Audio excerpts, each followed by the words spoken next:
สวัสดีวันนี้ชีก็จะไปให้กับเพื่อนคิดว่าจะเป็นตาหยาดสบายดีวันนี้ไปเบิ่งไปยันนาไปเยี่ยนยันไปเบิ่งนาไปเบิ่งเข้านาส่วนนี้ก็ไปแข่งงูนี่เด้อเป็นไรงูยวนก็ขึ้นภูถัดมันจะ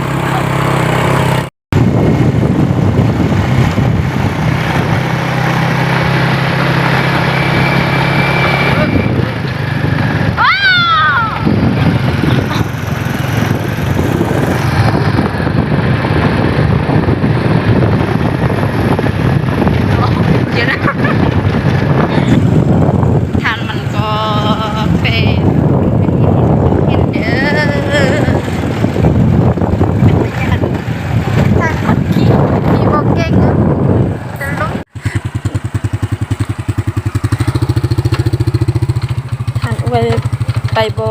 สะดวกทานบ่สะดวก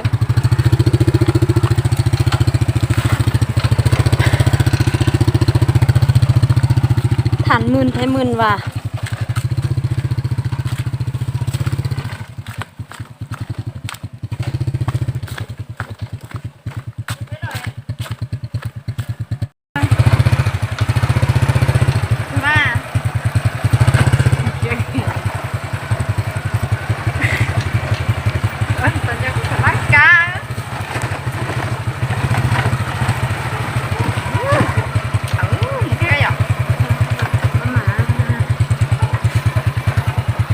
ไทยอ้อยปะ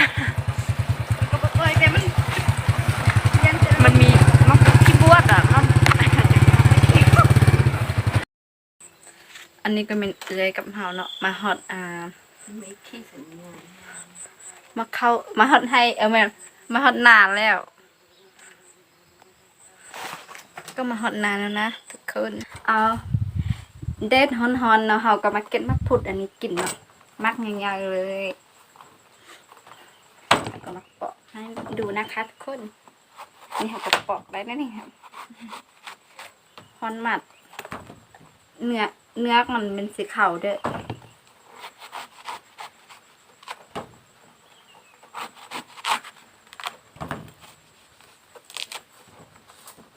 ฮอนเราอยากกินส้มเด้อ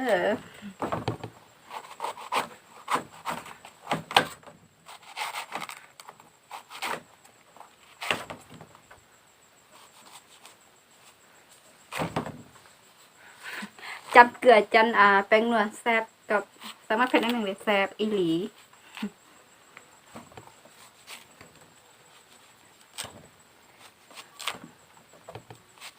อันนี้ภาษาไทยเข้าว่ามากย่างเนาะแต่ภาษาเราลุนเข้าว่ามักพุดเนาะภาษามงเข้าว่าจีลือจง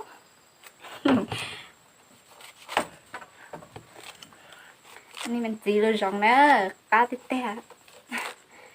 จะกู้จีเดี๋ยวจีเลยจงเนาะตอนเจ้าก็mua rau nữa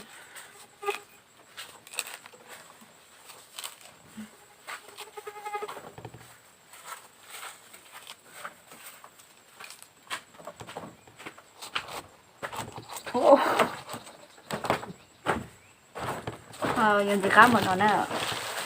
จะก้าที่เตี้ยดีอันนี้ก็เป็นมักเผ็ดเด้อมักเผ็ดอีหลี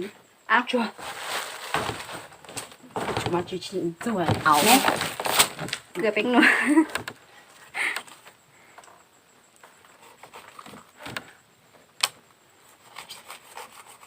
cho nó ghê của đầu nè nó cá tiêu nó nữa giờ có à tôm để ผ็ดนะแซ่บอีหลี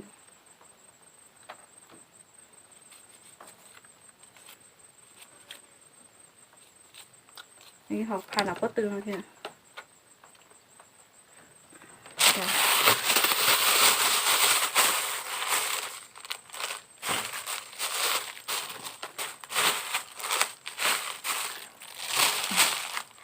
บ่มีน้ำก็เอาเดี๋ยวแป้งนัว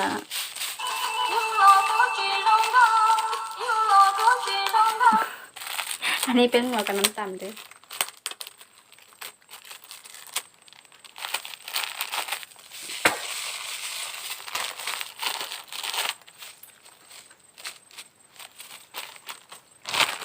มะเขือ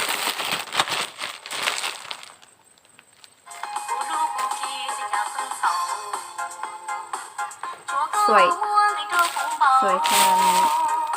เกลือไปงัวน้ำตาล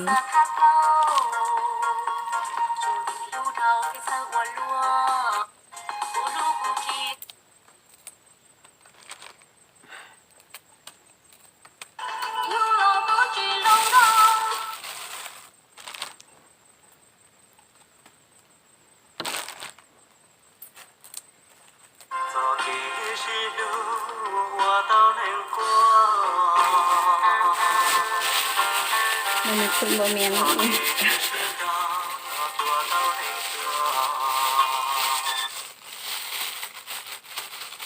ันจะเป็นประมาณนี้เนาะโอเคนี่ก็ประมาณนี้นะคะเป็นไรได้อย่าว่ากันนะกินธรรมชาติเดี๋ยวกินให้ดู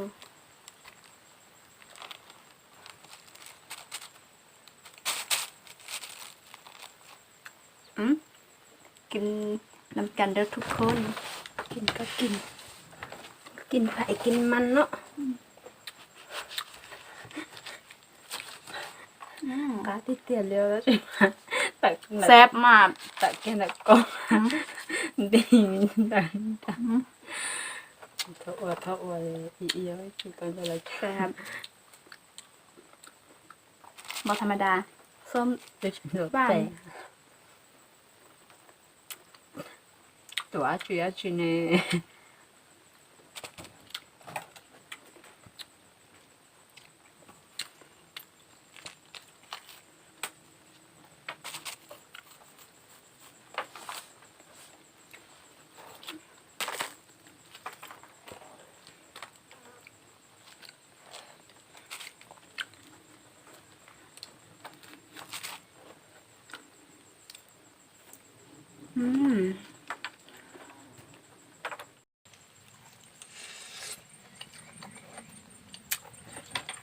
แซ่บมาก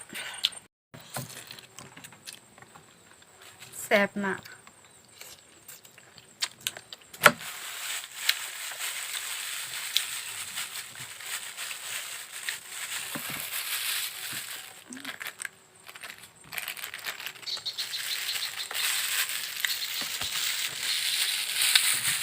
ต้มอะไร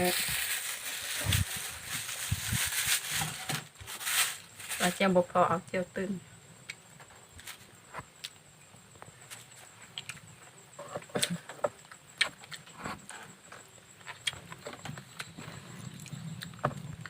มากินส้มน้ำกันเด้อ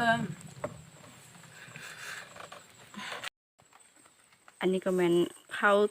ตู่ที่เขาตีได้เนาะเขาก็เปย์เป็นนี่มาเป็นท่งหนึ่งถ้าเป็นเขาเปย์ก็เปย์ได้มีแต่ผู้ใส่เปย์ได้กินส้ม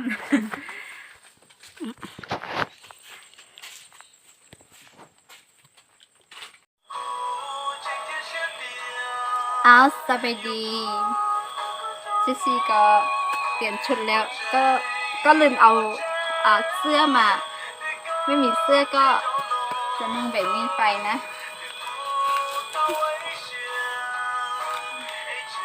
ถึงจะเป็นเยอะแหละถึงงานไม่งานก็อย่าว่ากันนะคะทุกคนอันนี้ก็เป็นหมวกถึงจะซีเป็นอะไรก็อย่าว่ากันนะคะเขาจะไปไทยไปเบิ่งเข้าหนาเข้าให้อันนี้ก็เป็นเหือนเทียมอันนี้ก็เป็นตูดเป็นตูดเป็นเหือนเทียมเขามันนอนไม่เหือนยวนเข้าหนานี่เข้าหนาสวยมาก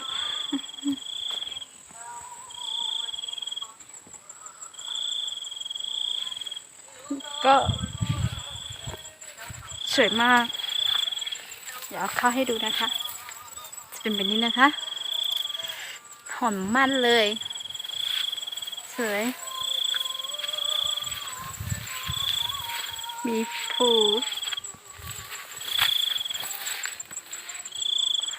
สวยมากจะมีคนมาเกี่ยวข้าวอยู่ถึงนี้นะคะเข้ามาเกี่ยวข้าวอยู่ถึงนี้อยู่ข้าวไฮกอสุดเลยเนาะอันนี้ก็แมนข้าวหนาบะฮวนไก่บะถึงแล้วมันก็จะได้เกี่ยวแล้ว15 อัน7 มือหรือ6 มือนั่นก็ได้เกี่ยวข้าวเลยนะคะเด็ดน้ำฮ้อน น้ำชุ่มมกสวยมากเลยข้าวอันนี้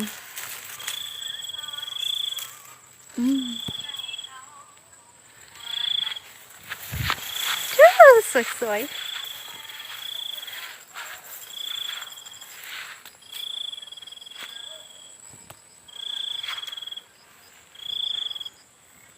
ใกล้จะมาได้เกี่ยวข้าวได้กินข้าวใหม่แล้วห้องเราก็แมนพุ่นก็จะมาฮอตนี่ค่ะนี่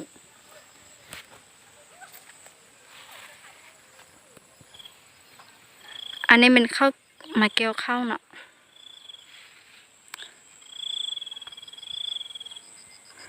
มีภูผ้าสวยๆแบบนี้ท้องฟ้าสวยๆ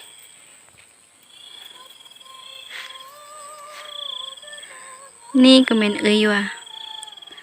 แต่งตัวแล้ว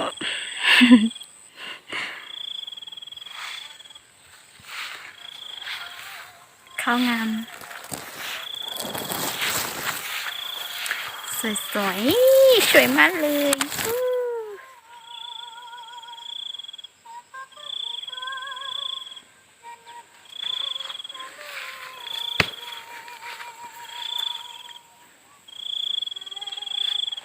สวยมากเลยอยู่ฝาถ่ายข้าวสุปแล้วบอเกียวแล้วบอหรืออย่างเนาะอยู่ฟัดเรานี่มันคนเข้าก็เกียวแล้วบางคนกำลังมาเกียวมันคนก็ยังไม่ได้เกียวเลยไทยฮูไฮ ได้ฮอนบอฮอนอีหลีไทยไทยฮูตลอด จะมีผูกผ้าสวยๆแบบนี้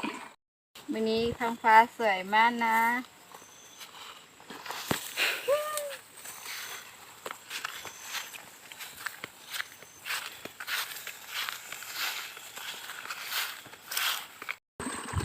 อันนี้ก็เป็นสาลีจะมีน้ำเป็นน้ำธรรมชาติอันนี้ก็เป็นเขาก็จะขั้นไปเบิ่งกันข้าวเกี๊ยวข้าวเนาะทานมันก็จะ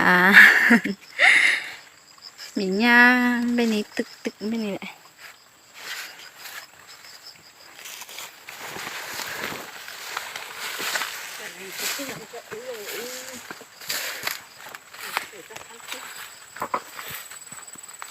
สวยมากท้องฟ้าสวยอันนี้ก็เป็นข้าวเกี๊ยวมันจะเหลือไปแบบนี้เนาะ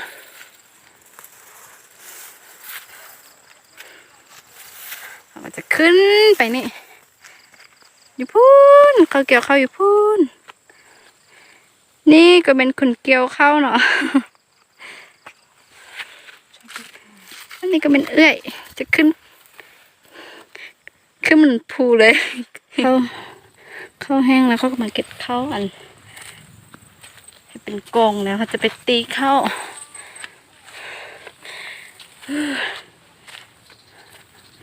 ให้เป็นกองไปนี่เนาะให้เป็นกองไปนี่เขาก็จะเอาข้าว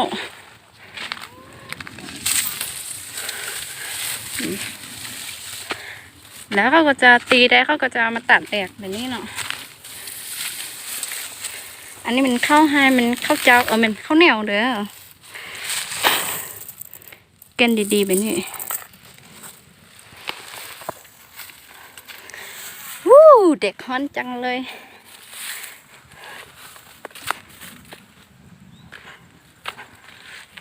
อันนี้ก็เป็นสวนยางพารานะแดกฮ้อนมากเชี่ยทนไม่ได้แดกแล้ว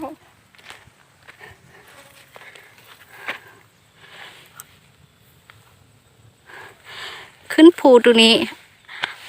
ภูตัวนี้เนาะฟ้าเพิ่นก็เป็นบันเกอร์เชี่ยเนาะนี่ก็เป็นไฮที่เข้ามาเห็ดเนาะอยู่ผูซุ่งๆไม่นี่เลยที่อันทุกคนเห็น ร้อนมากทนไม่ไหวแดกแล้ว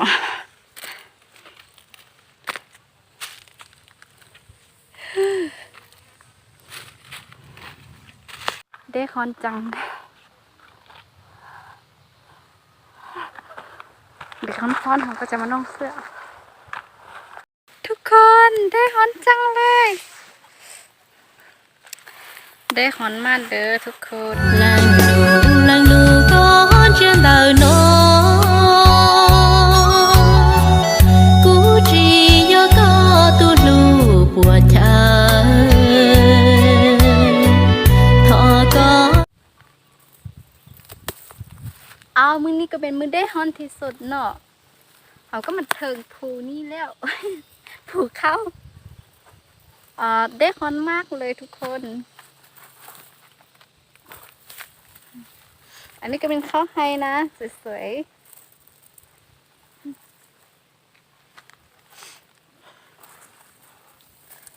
ได้ฮ้อนมากเลยมันได้ฮ้อนเบิ่งเด้อนี่เป็นเต็นได้ฮ้อนจังเลยอันนี้เขา เป็นเขาก่อนเก็บมาเป็นกล่องแบบนี้เนาะเด็ดฮ้อนเขาก็จะอยู่ทงฟ้าทงภูแบบนี้แหละสวยๆนะคะทุกคน